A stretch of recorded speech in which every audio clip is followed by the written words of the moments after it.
So the next topic on our agenda is attention. Okay, and so attention is it's a big word that can mean a lot of different things.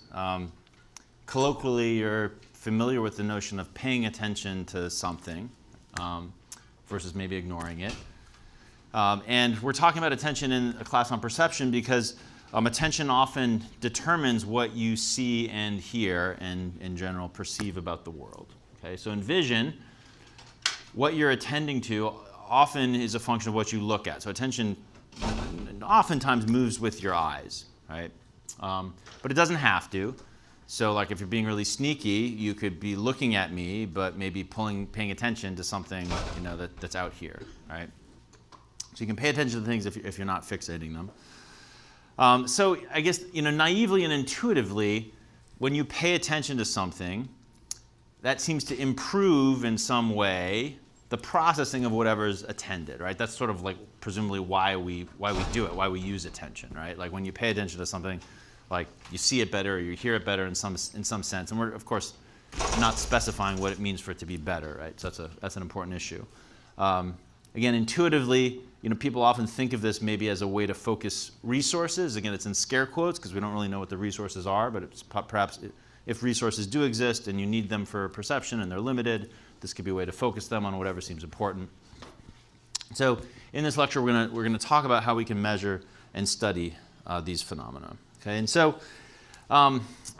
attention has been studied with a dizzying array of paradigms. Okay, so this lecture will provide an overview of some of them, some of the best known that are very relevant to perception.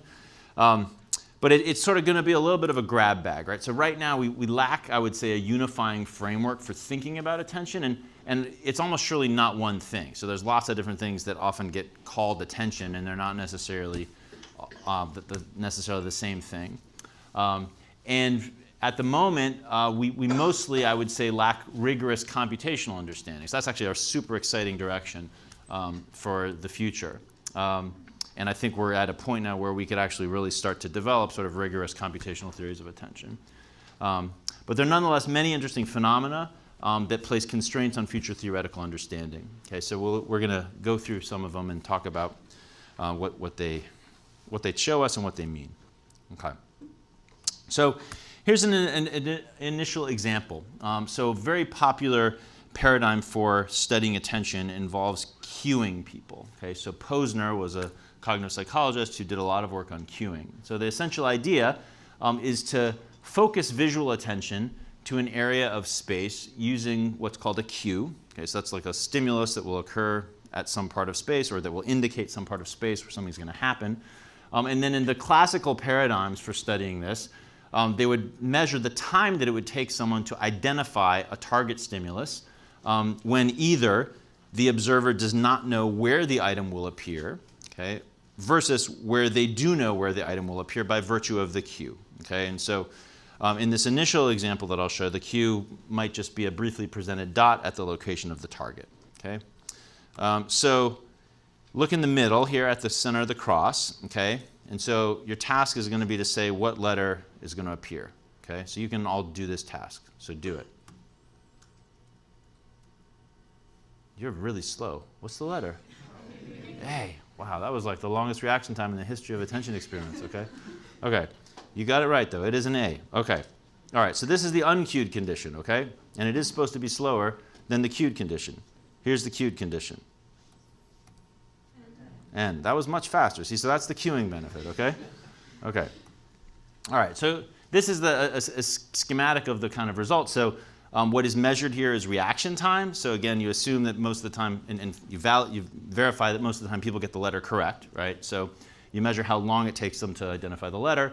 And there's a reduction in reaction time when you're cued to the location, okay? And so in this sense, advanced knowledge of the location improves performance as measured by reaction time, okay? Okay, so the other thing that is associated with this phenomena is that it's spatially localized, okay? So this is, again, kind of a fake graph sort of schematizing the results of lots and lots of experiments. And the graph is plotting the reduction in reaction time that you get from the cue as a function of the cued location relative to the target. Okay? And so the point is that when the cue is exactly at the location of the target, that's where you get the biggest benefit. Okay? And then if the target is off of the cued location by some amount, there's a reduction in the benefit. Okay?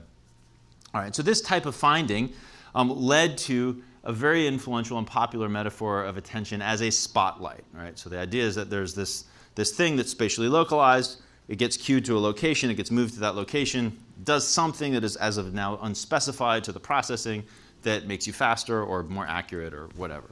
Okay? So the spotlight metaphor of attention. So the idea is that whatever's in the spotlight is attended. The more it's attended, the better it's processed. And the size and the shape of the spotlight can be controlled to some extent. Okay, so now another really important distinction that kind of came out of this sort of study is the idea that there can be two types of cues. Okay?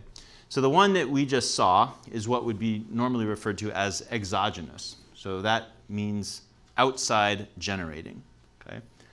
So the dot flashes up without really thinking about it, like your attention is kind of drawn to the location of this thing that pops up on the screen. Okay? It's almost like a reflex. Okay? So typically exogenous cues would be sudden changes, so flashes or movement. They draw attention automatically. Okay, so by comparison, like the other kind of cue that you can get in general is what's called endogenous. So that stands for inside generating. Okay? So this typically, we think, requires some kind of high-level control and typically involves an instruction. So some kind of visual sign or pattern that will be a symbol of where the target is going to appear. Okay, so here's an example of exogenous cueing. Sorry, this is the exogenous one that we just saw. Okay, just to repeat it. So there's the dot and then the letter. Okay, so that you don't have to interpret anything. Your attention just does its thing. Here's an example of endogenous cueing. Okay, so we got an arrow and then the letter appears. Okay, so the point is that in order for you to benefit from the cue, you have to understand what arrows mean, right? And willfully move your attention over in that direction, and then you get a benefit. Okay. All right, so both types of cues seem to control an attentional mechanism, maybe not the same one, okay, but they reflect different strategies.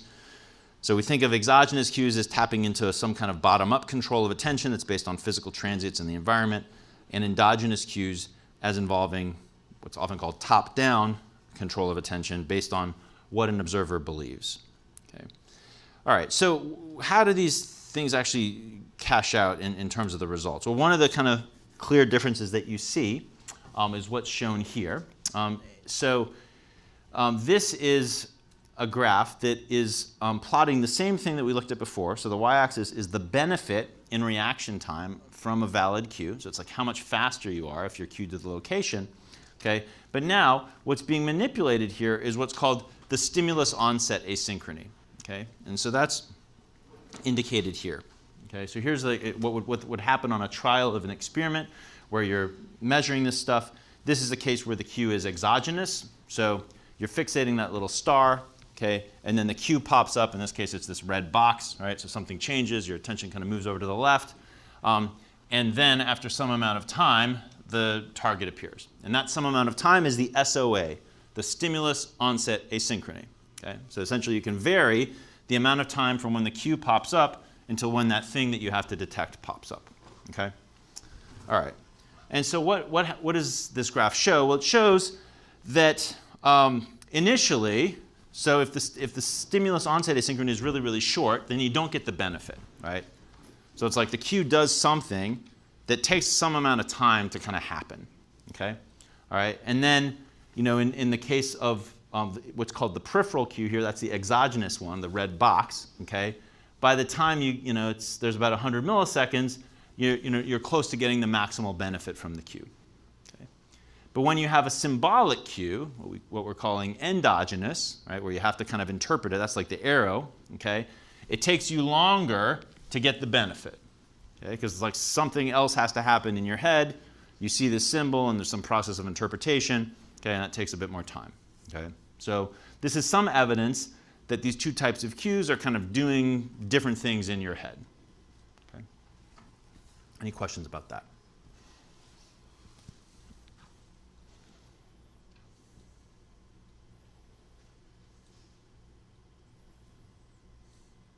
Okay, and both of these types of things happen all the time in like everyday life, right? So there's very frequently like transient things happen, attention's drawn to some location, because that's how we talk about it.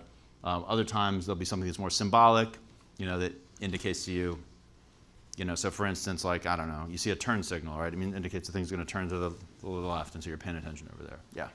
There always sort of like this binary difference between the exogenous and the other one. Or like, could you imagine like an arrow that's pointing upward, but like the visual stimulus is like immediately there as well, so it's like orienting you. Like, is there some sort of, I guess, gray area? Yeah, I mean, I think that often in a lot of real world scenarios, you're getting combinations of these two things, right? Where there'll be some transient, but you also, just because of your understanding of the situation, you kind of know that something's going to happen in a particular area. I don't know. Let's say you're watching baseball, right? And so the pitcher's throwing the ball, so you know that it's going to be caught in some region, that around the strike zone, right? But then, like, the catcher puts up the mid, and you hear the sound of the ball slapping in, right? And then you get this more exogenous cue for where it's happening, right? So that's sort of like a combination of things, right? So I think that kind of stuff happens a lot. Yeah, I don't think these are necessarily mutually exclusive. Okay, so that's like a very common distinction in the world of attention, exogenous and endogenous attention. All right, so these kinds of cueing studies, they gave rise to this idea that you could kind of think of attention as a spotlight, okay? And so that was sort of very persistent for several decades. And then people got very interested in whether or not you could actually attend to multiple things at the same time, okay? And so the paradigm that is shown here became wildly popular in the world of visual attention. This is what's often called multiple object tracking. Okay? And so what happens in this paradigm is there's a bunch of objects that are on a screen, okay? And you are cued to attend to a subset of them. So in this case, the red ones are the ones that you're supposed to attend to. Okay, so you get this initial cue, okay? Then the cue disappears, all right? And at this point, all of the objects are basically identical, right? So the only thing that distinguishes them is the fact that you know that you're supposed to be paying attention to a subset of them, okay? Then they start moving around, okay? So they move around for a while, okay? And then at the end, one of them is going to turn red again. And you have to say, is the one that turned red, is that part of the initial set of red balls, or is it not? Okay? So it's a measure of the extent to which you can kind of keep track of all these different objects. Okay? All right, let's see if you can do it. So you need to fixate that little square at the center. Okay? The flashing ones are the ones you got to pay attention to. And now they're going to move around.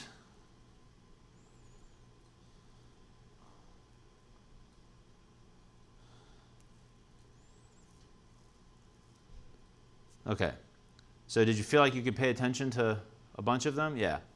You also probably noticed that it gets pretty hard when two things kind of overlap, right? So if one of the things that you're trying to track is sort of crosses paths with one of the other ones, that gets kind of hard. So there's all kinds of interesting stuff that happens here, okay? But people have some ability to do this. This paradigm was introduced by Zenon Plishin, who is a famous cognitive psychologist at Rutgers. This is a graph that shows the proportion of errors that are made as a function of the number of targets that people are tracking. And you can see that people get worse as the number of targets increases, but the point is that the proportion of errors is still relatively low, even out to kind of 5 things. Okay? So people seem to have the ability to track multiple things at the same time. And so this paradigm kind of became a little cottage industry, and there were many experiments like measuring how people could do this under different conditions and things like that. Okay, so the general conclusions from this are that people can attend to multiple locations at once. So attention is not just a spotlight. Maybe there are multiple spotlights. It's still the case, though, that in a lot of cases, the spotlight metaphor works pretty well. So there's often kind of one main thing that you're attending to. Any questions about multiple object tracking?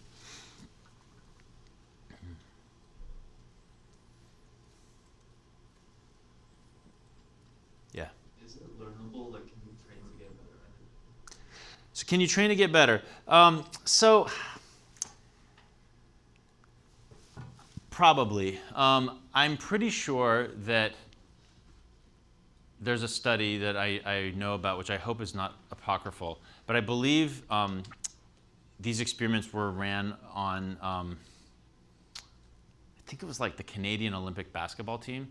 So like, basketball is a great example where you maybe have to do something kind of like this because there's all these different players and you sort of need to keep track of like who's where and stuff like that, right? And so I believe that there was a finding that the capacity for multiple object tracking was better on people who were really good at basketball. So I think there's been some studies like that showing that some people are better than others. I don't know how trainable that is. It could also just be that the people who are good at multiple object tracking end up being the ones that are good at basketball or something, right? So, yeah. The other thing that is related to this is there's again another sort of small cottage industry of studies on people who play lots of video games, and in general, like the finding is that people who play lots of video games seem to do better on a lot of visual attention tasks. I don't know if they were ever tested on this one in particular, but some of the other effects that we will kind of see later in the lecture show benefits from video game playing.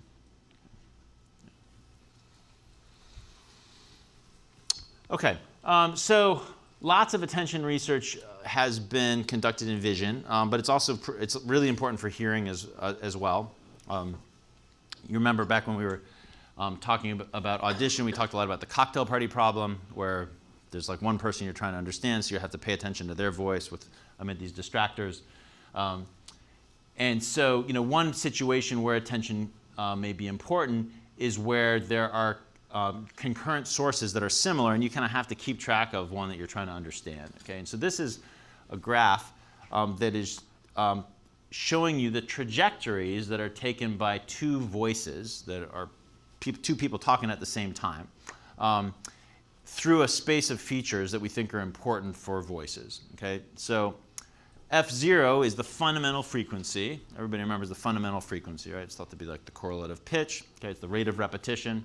And then another thing that's really important about voices are the formants, right? So the first two formants like define vowels, first order, so F1 and F2. And so when you talk, you're constantly modulating your fundamental frequency and your formants, okay? And so you can think of a voice as kind of moving around in that three-dimensional feature space. And so these are example trajectories. The yellow line is for one voice and the blue line is for another voice. And so the point is just that they're all kind of tangled up, okay? So this is like two I think they're two female speakers that are talking at the same time, okay? And so naively, you might think that if you want to follow what one person is saying, you might need to kind of track that voice as it moves through the feature space, okay? And so this is like an example task that was devised to look at this, okay? So these are, I'm going to play an example of the stimulus, but these are synthetic voices that are continuously voiced vowels, okay? And so they move around in this space, and there's going to be two of them.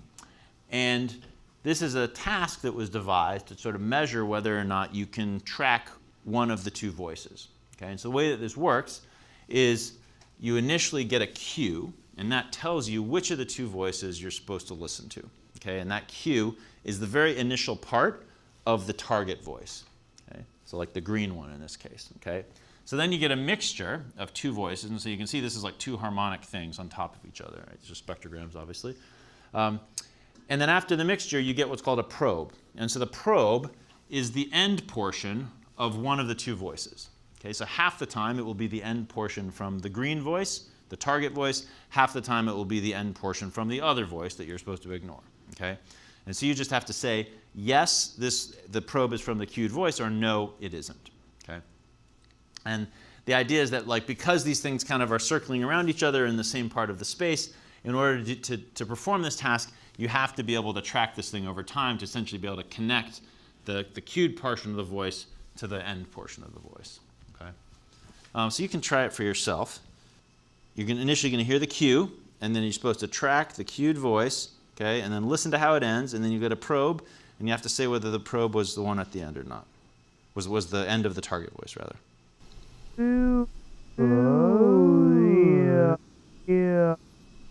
Yes or no? Yeah, okay, good. Some of you are not sure. Here's another one.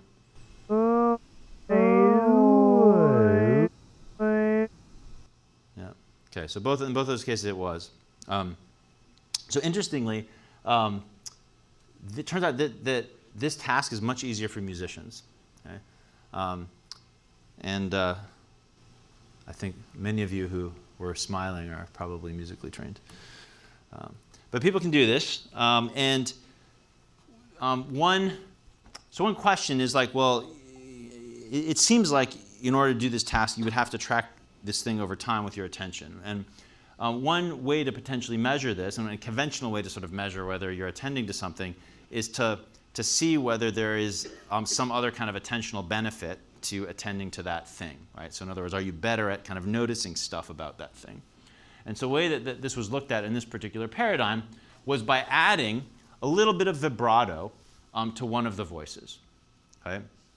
So the vibrato could either appear on the cued voice or on the uncued voice. Okay, so you have to perform this tracking task, but then in addition you have to say, yes, there was vibrato, or no, there was not. And so half the time there would be vibrato on one of the two voices, and half the time there wouldn't be. Okay, and so what this graph is showing, so this is how good people are at detecting the vibrato. So this is D prime, remember, sensitivity, right?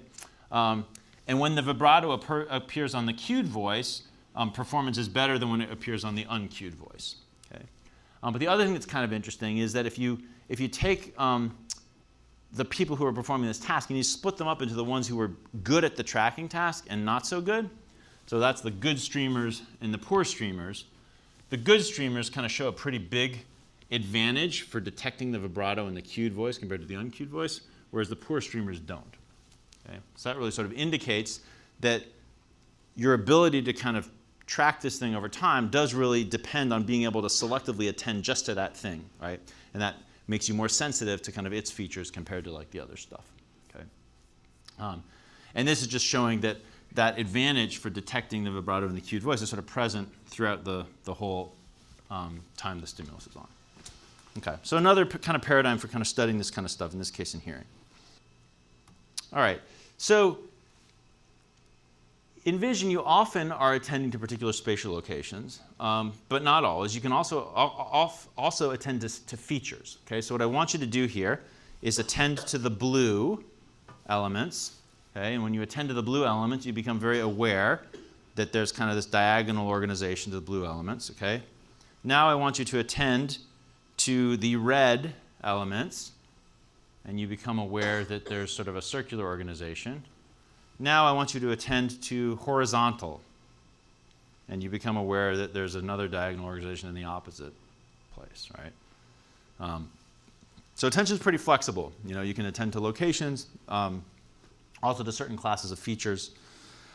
And one paradigm for kind of studying this type of attention and its interaction with location is visual search. This is another kind of classic paradigm. Okay, so you're all going to do these tasks. Okay, in this particular task, you have to say whether there is a blue dot. Okay. Yes.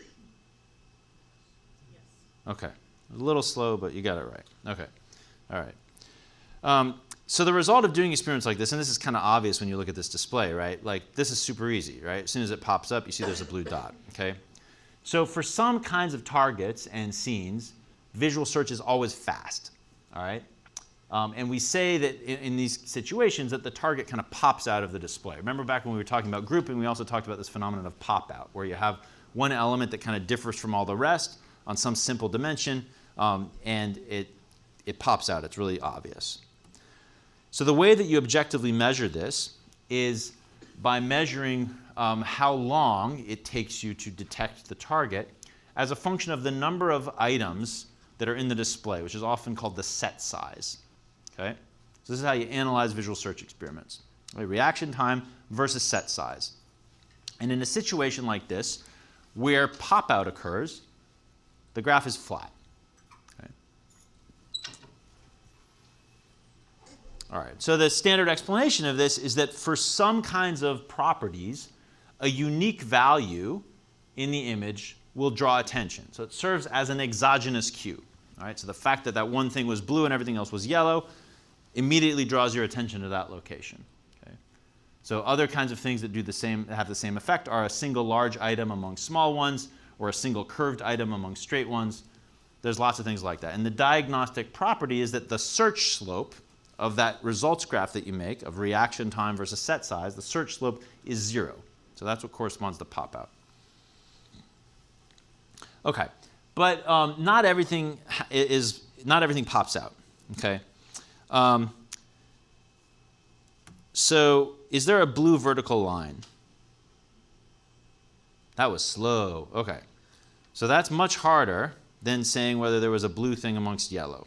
Okay, so this is what is called a conjunction search. Okay, so conjunction searches are often pretty slow. So conjunction searches, that just means that the target is not defined by a unique value of one feature. It's defined by a conjunction of features. Okay, so you can see that there's blue stuff and vertical stuff, right? And the target is just the only one that is blue and vertical. Okay, so in some kinds of situations like this, search is slow. And the diagnostic results graph that you would get in this situation, again, it's reaction time versus set size, is that the reaction time increases with the number of elements in the display, that is the set size. Okay? So it's almost as though you kind of have to look around at all of the elements until you find the one that contains this combination of properties. Okay? And so the more things there are, the more things you have to look at, and so the reaction time kind of gets higher.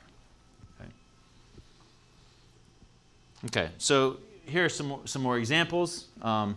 So in these feature search examples, the three on the left, again, it's kind of immediate. In these different conjunction search examples where you have to find the red vertical, each time takes you a minute to to see it. These spatial configuration searches, again, it's a sort of conjunction, a certain combination of features. Finding the T takes a little while. Okay. Okay, so again, the results of these experiments would be expressed as reaction time versus set size graphs. In the cases where there's what's called a feature search, you get pop out and the slope is 0. In these other cases, the slope is positive.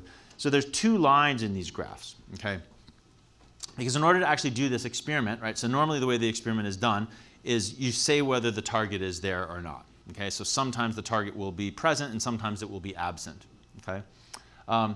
And so there are two results graphs here, one for the trials where the target is present and one for where the target is absent.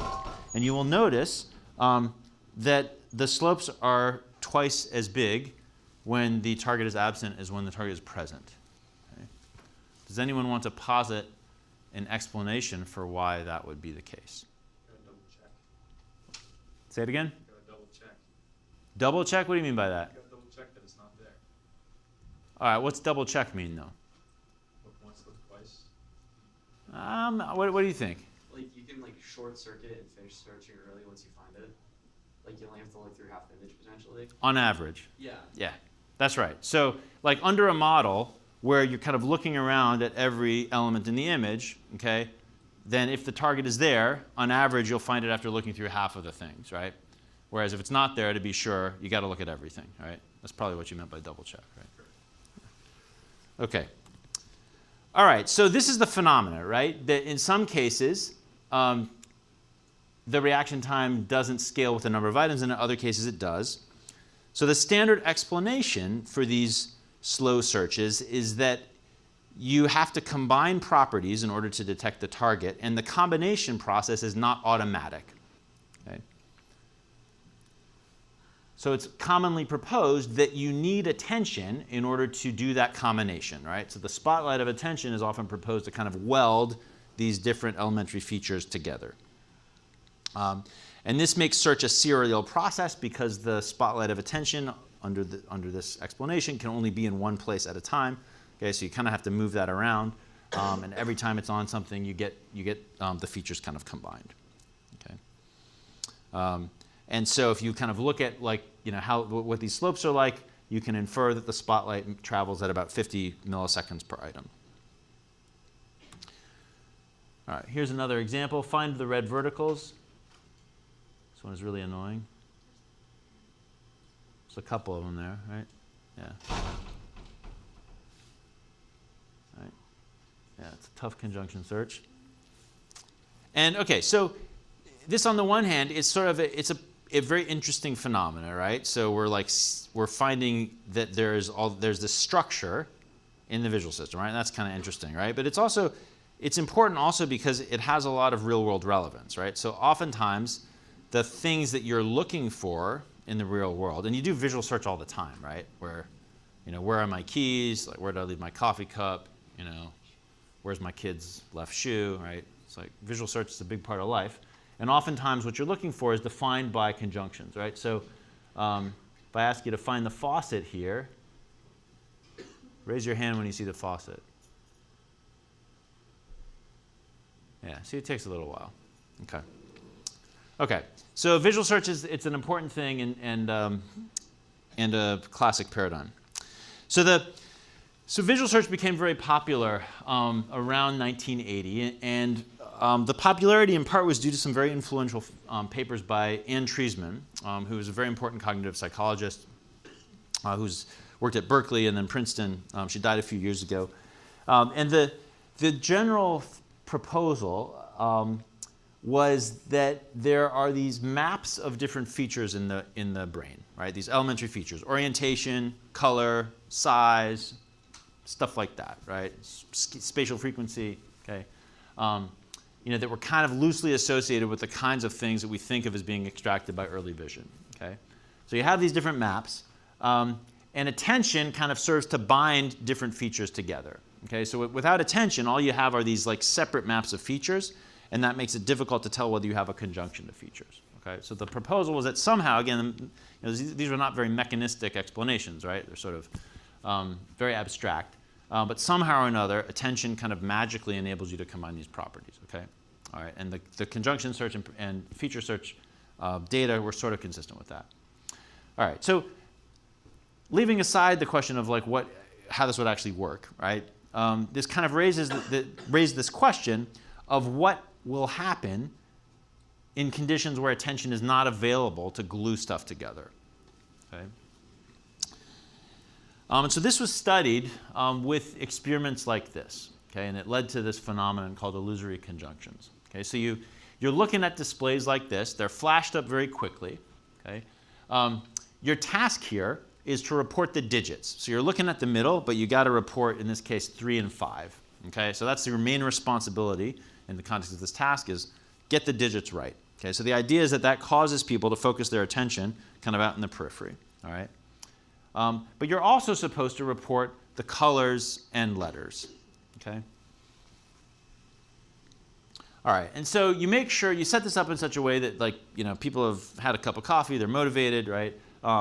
And you can confirm that they're doing what they're supposed to do by verifying that they're good at reporting the digits, okay? And if you do this, then you find that the subjects will make errors at reporting the letters and colors. But the errors are not random, okay? Most of the errors, or more of the errors, are what are called conjunction errors, where you get the wrong combination of the color and the letter. Right? So people generally, they don't report a color that's not there. They tend to not report a letter that's not there, but they'll get the letters and color combinations incorrect. Okay? So a red letter T and a blue X. All right? So this phenomenon of illusory conjunctions was discovered by Anne Treisman and was taken as support for feature integration theory. Okay.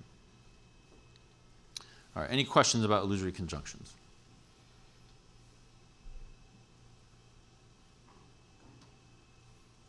Okay, so this was very, very influential in the 1980s. Nowadays, I would say the star has fallen. I mean, most people don't really believe very strongly in feature integration theory.